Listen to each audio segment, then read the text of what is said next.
en faisant le takhlil bayn al-asabi', c'est-à-dire entre les doigts, la friction entre les doigts, cela est très important. Ensuite, on se débarrasse des impuretés qui peut avoir sur nous, sur les parties intimes, etc. Ensuite, on procède de la même manière qu'on procède quand on fait les petites ablutions. C'est-à-dire, on lave ici sa bouche à trois fois en faisant ce qu'on appelle al-madmada, al-istinshaq, al-istinthar, etc. Ici, du début jusqu'à la fin des petites ablutions.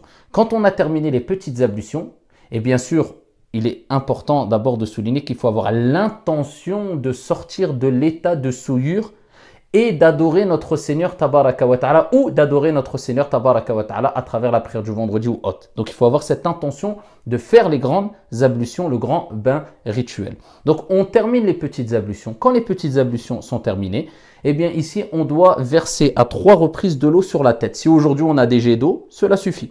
On prend le jet d'eau et on le met au-dessus de la tête et on doit obligatoirement frictionner les cheveux afin que l'eau pénètre jusqu'à l'épiderme, la peau.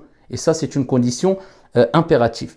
Quand on l'a fait à 3 reprises, à ce moment-là, on laisse couler l'eau sur tout le corps et il est recommandé de commencer par la partie droite du corps, ensuite la partie gauche, en faisant ce qu'on appelle la delk. La delk, c'est la friction et cela est obligatoire dans l'école de l'imam Malik, rahimahullah ta'ala, c'est-à-dire qu'on doit accompagner le lavage, c'est-à-dire le fait que l'eau, ou plutôt le fait que l'eau se verse sur le corps d'une friction. Et c'est ce qu'on appelle le lavage.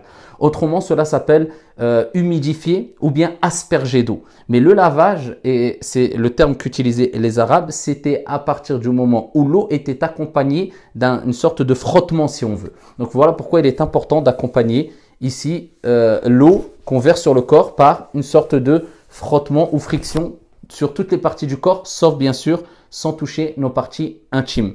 Et ici, on le fait selon nos capacités. Les parties qu'on ne peut pas atteindre avec la paume de notre main ou le dos de notre main, ici, on est excusé. Allah tabaraka wa ta'ala dit « Fattaqullaha mastata'tum ». La chose à savoir, c'est que dans les grandes ablutions, dans le madhab de l'imam Malik, arrivé au pied, on doit obligatoirement laver entre les doigts de pied aussi, en faisant aussi la friction ici sans trop insister, mais faire de suffisamment afin qu'on s'assure que l'eau a bien touché toutes les parties du corps et qu'on accompagne le versement de l'eau avec cette friction-là.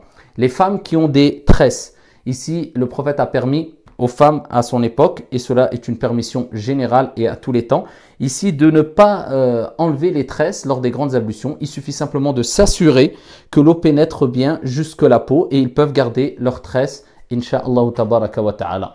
Donc, voilà comment on a